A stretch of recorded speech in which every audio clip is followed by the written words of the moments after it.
श्री स्वामी समर्थ मित्रांनो, चालताना कधीही या वस्तू ओलांडू नका, नाहीतर आपल्याला दोष लागतात.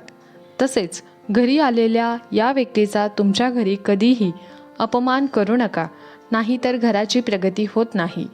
त्यामुळे या गोष्टीची नक्कीच काळजी घ्या. तसेच नमस्कार करताना असाच करा, म्हणजे आपल्या आयुष्याचे सोने होईल. त्या व्यक्तीची सकारात्मक ऊर्जा आपल्याला मिळेल. म्हणून नमस्कार करताना मनापासून नतमस्तक होऊन नमस्कार करा, कारण मोठ्या व्यक्तीच्या दोन्ही पायांच्या अंगठ्यात विशेष शक्तीचा संचार होतो. अंगठ्यामध्ये विद्युत संप्रेषणीय शक्ती असते. याच कारणामुळे मोठ्यांच्या पाया पडल्याने ती शक्ती आपल्याला मिळत असते आणि आपली प्रगती होते.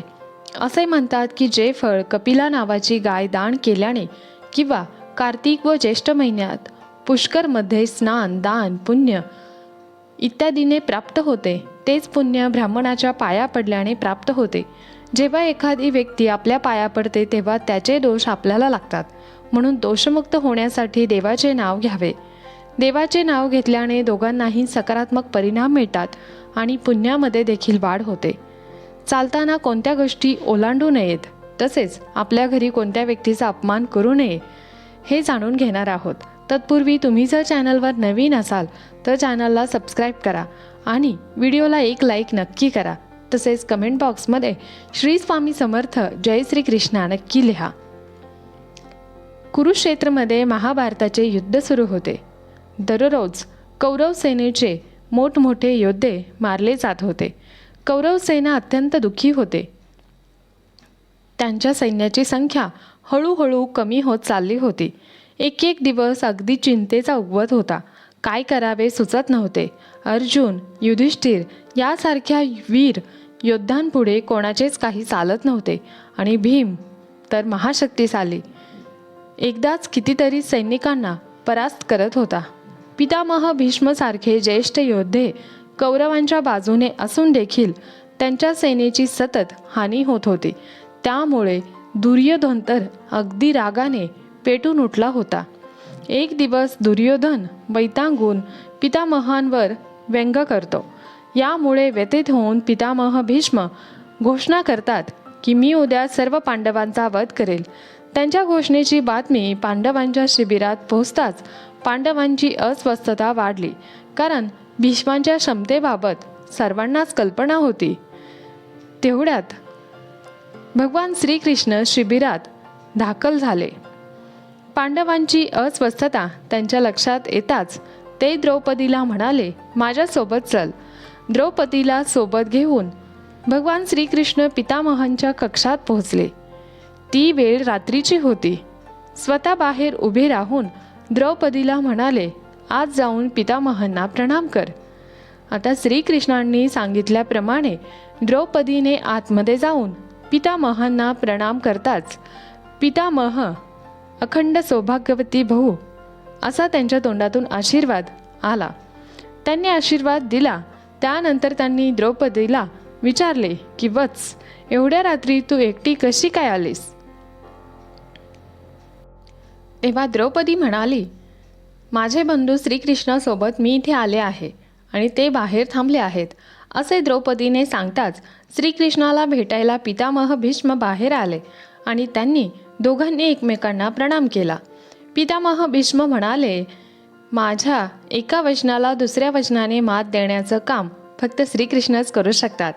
शिबिरात परतताना श्रीकृष्ण द्रौपदीला म्हणाले की बघ, तुझ्या फक्त एक वेळ येऊन पितामहांना नमस्कार करण्यामुळे तुझ्या पतींना जीवनदान मिळाले, हे तुझ्या लक्षात आले का? जर तू दररोज नित्यनेमाने पितामह भीष्म, धृतराष्ट्र, द्रोणाचार्य या मान्यवरांना नमस्कार केला असताच आणि दुर्योधन, दुःशासन यांच्या पत्नींनी सुद्धा जर नित्यनेमाने त्यांचे ज्येष्ठ बंधू पांडवांना नमस्कार केला असता तर ही युद्धाची वेळच आली नसती. असे असते नमस्कार आणि आशीर्वादाची शक्ती.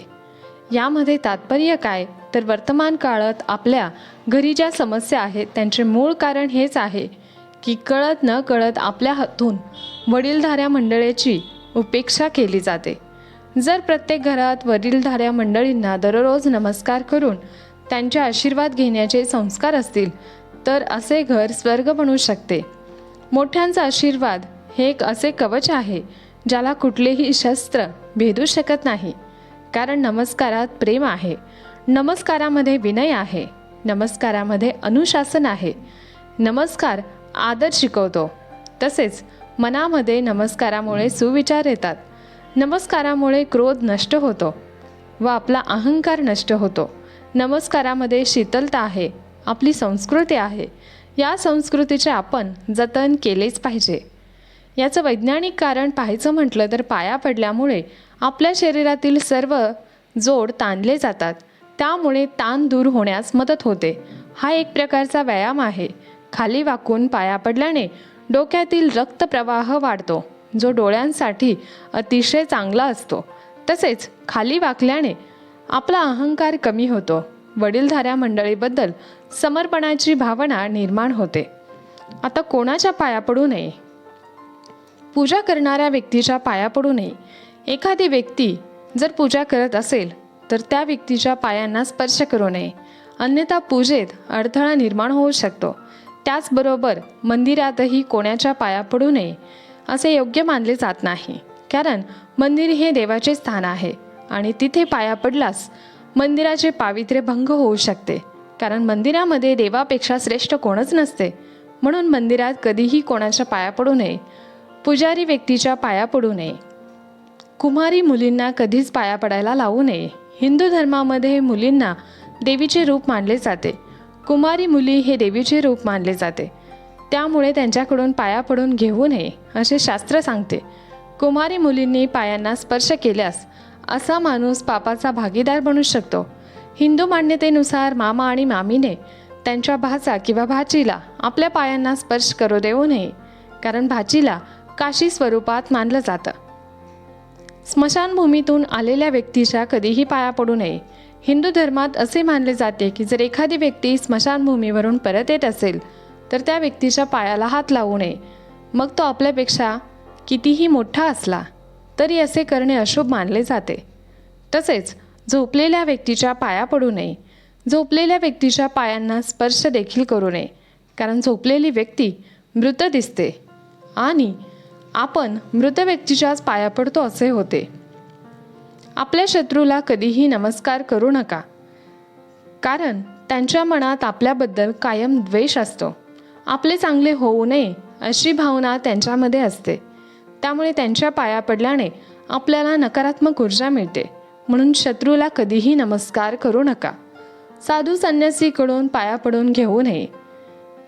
साधू संन्यासी यांचे आपण पाया पडावे, मात्र त्यांना कधीच आपल्या पाया पडून देऊ नये. कारण ते त्यांच्या गुरूंच्या पाया पडतात. जावयाने कधीही सासऱ्याच्या पाया पडू नये असं म्हणतात. कारण पौराणिक कथेनुसार शंकराने आपले सासरे दक्ष यांची हत्या केली होती. भाच्याने मामाच्या कधीही पाया पडू नये.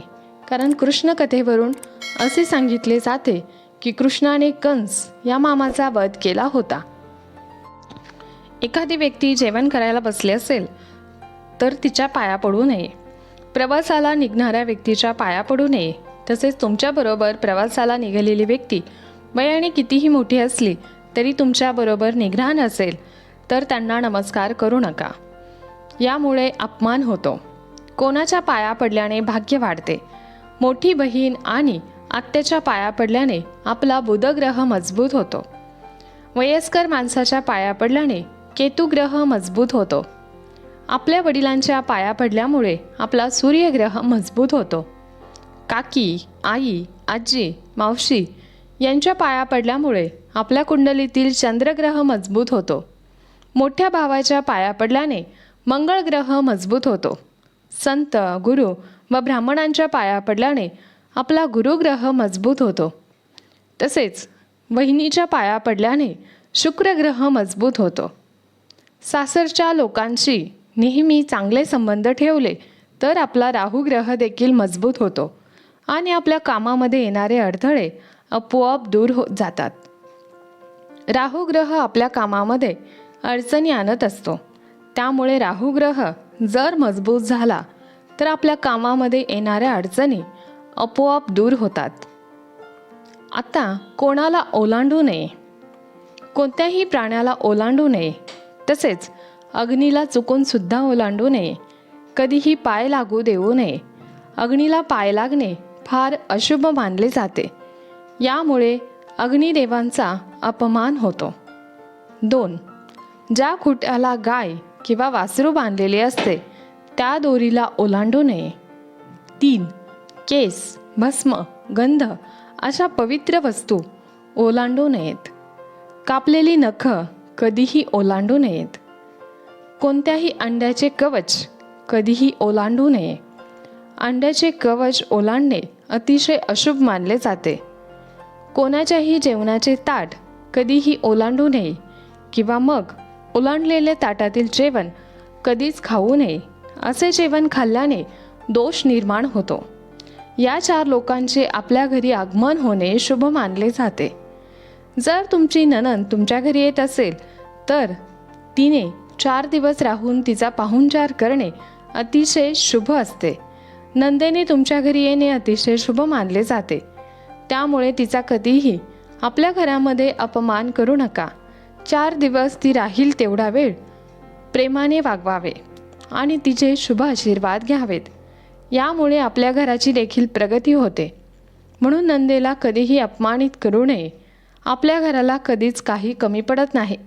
घर सदैव भरलेले राहते. जावयाचे पाय तुमच्या घराला लागणे अतिशय शुभ असते. म्हणून जावई तुमच्या घरी येत असेल तर तुमच्या घरासाठी ते अत्यंत शुभ असते. मात्र जावयाने घर जावई होऊन राहू नये. तुमच्याकडे वारंवार तुमचे भाचे येत असतील तर त्यांचे तुमच्या घरी येणे तुमच्यासाठी खूप शुभ असते. तुमच्या घरी कोणी संत, महापुरुष, गुरुजी येत असतील तर त्यांची शुभ पावले तुमच्या घराला लागणे अत्यंत शुभ असते. शेवटचे आणि महत्त्वाचे, आई वडील व गुरु यांची सेवा करणे सर्वात उत्तम तपश्चर्या आहे. पुंडलिकाच्या तपश्चर्येमुळे विठोबा त्यांच्यावर प्रसन्न झाला होता. मुलांनो, पुंडलिकेचा आदर्श समोर ठेवून आपणही आई वडिलांची मनापासून आज्ञा पालन करणे, त्यांची लीन भावाने सेवा करणे हे आपले कर्तव्य आहे. आई वडील संतुष्ट झाल्यास परमेश्वरही प्रसन्न होतो. यासाठी मुलांनो, आई वडिलांनी सांगितलेले मनापासून ऐका. त्यांच्या कामात त्यांना मदत करा. त्यांना देवासमान मानून सेवा करा. शेवटी एवढेच म्हणेल की आईची माया, पित्याची छाया, सोबत मिळालेले संस्कार 7 जन्मही अपुरे फेडण्यास तुमचे उपकार. हा माहितीपूर्ण व्हिडिओ तुम्हाला आवडला असेल तर व्हिडिओला एक लाईक नक्की करा. आणि जर तुम्ही चॅनलवर नवीन असाल तर चॅनलला सबस्क्राईब जरूर करा. तसेच कमेंट बॉक्समध्ये श्री स्वामी समर्थ नक्की लिहा. धन्यवाद. श्री स्वामी समर्थ. जय जय स्वामी समर्थ. जय श्री हरिकृष्णा.